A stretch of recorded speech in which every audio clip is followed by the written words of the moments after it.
but there was often very little time for games.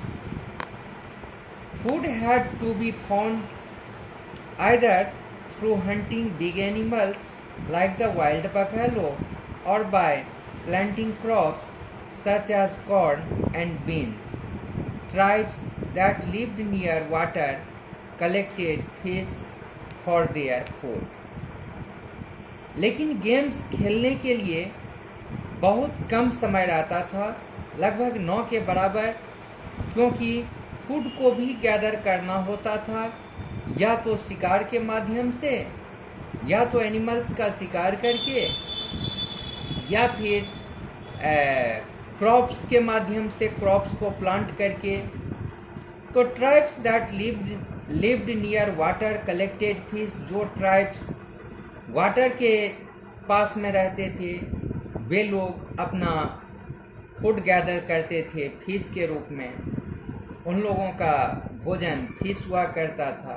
तो these people had many traditional festivals also. इन लोगों का बहुत सारा पारंपरिक फेस्टिवल सब भी था जिसे कि वे लोग मनाते थे, परंपरा से चलती आ रही त्योहारों को मनाते थे. Farming tribes celebrated harvest festivals and performed rain dances. जो फार्मिंग ट्राइब होते थे वे हार्वेस्ट फेस्टिवल मनाते थे. फसल कटने के बाद उस अवसर पर जो फेस्टिवल मनाया जाता है, और रेन डांस भी किया करते थे. तो hunting tribes lived in tepees made of buffalo skin. यहाँ पर टेपीज का मीनिंग, टेपी का मतलब दिया हुआ है अ type of tall tent shaped like a cone caused by native Americans in the past. शुरू में टेंट बना करके रहा करते थे वे लोग, जो कि ऊपर में काफ़ी कोन का शेप लिया हुआ रहता था. तो उसी टेंट को या टेपी कहा गया है. Hunting tribes lived in tepees made of buffalo skin. वह बफेलो स्किन का बना हुआ होता था. To improve their skill in hunting they used to perform a type of dance. वे लोग हंटिंग का स्किल इम्प्रूव करने के लिए वे लोग डांस का भी परफॉर्म करते थे, और उस डांस को बफेलो डांस के नाम से जाना जाता था. In all the ceremonies the role of the shamans medicine man was important. They used various herbal remedies, some of which are prescribed by medical men even today. तो in all this ceremonies, जितना ceremony होता था, जो भी उत्सव मनाया जाता था, उन सब में शामन्स का भी एक खास रोल होता था. शामन्स मेडिसिन मैन को कहा गया है, जो कि बहुत ही महत्वपूर्ण होते थे. वे विभिन्न प्रकार के हर्बल मेडिसिन्स को तैयार करते थे, हर्बल रेमेडीज को तैयार करते थे, और उनमें से बहुत सारे मेडिसिन्स का यूज़ आज भी डॉक्टर्स के द्वारा प्रिस्क्राइब किया जाता है. तो when Europeans began to settle in North America, they invade the hunting grounds of the Indians. तो जब यूरोपियंस नॉर्थ अमेरिका में सेटल करना चालू किए, तो they invade the hunting grounds of the Indians. तो भारत के बहुत सारे हंटिंग ग्राउंड पर वे इन्वेड किए, आक्रमण किए. With their guns and superior weapons, they killed many.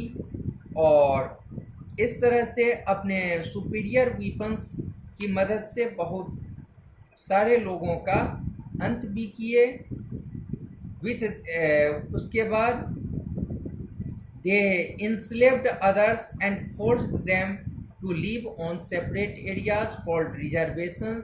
और उसके बाद वे लोग बहुत लोगों को बंदी बना करके अपना स्लेव के रूप में, दास के रूप में उन लोगों को एक सेपरेट जगह पर रखने के लिए मजबूर कर देते थे, जो कि वह सेपरेट जगह रिजर्वेशन के रूप में जाना गया। तो after a long struggle the American Indians have won for themselves equal rights with all other Americans। तो काफ़ी स्ट्रगल के बाद, काफ़ी संघर्ष के बाद अमेरिकन इंडियंस जो थे वे अपना माने बराबर का हक लेने के लिए वे लोग विजय प्राप्त कर पाए। उसमें उन लोगों को बहुत दिनों का संघर्ष करना पड़ा। तो they still follow their own customs and traditions. आज के टाइम में भी वे लोग, भारतीय मूल के जो अमेरिकन हैं, वे आज भी बहुत सारे पुराने रीति रिवाजों, पुरानी परंपराओं को अपनाते हैं। Now they are called native Americans, not American Indians. अब वे लोग वहाँ पर नेटिव अमेरिकन्स ही कहलाते हैं, अब वे अमेरिकन इंडियंस नहीं कहलाते हैं। The greatest American Indian contribution to the world has been such plants as potatoes, beans, maize, tomatoes,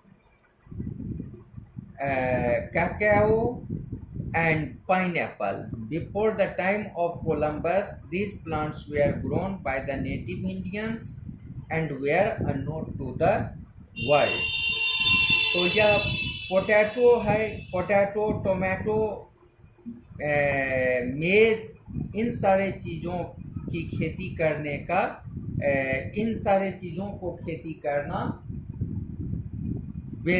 वही लोग हम लोगों को उसका कंट्रीब्यूशन दिए, और हम लोगों के जीवन में उनका यह महत्वपूर्ण योगदान है कि हम लोग भी आज उससे परिचित हैं, और वहाँ पर जितने अमेरिकन हैं वे लोग भी इससे अपरिचित थे, और सबको इन सारी चीज़ों के बारे में ज्ञान मिला जो आज वेजिटेबल्स के रूप में यूज होता है। तो यह सबसे बड़ा कंट्रीब्यूशन था उन लोगों का।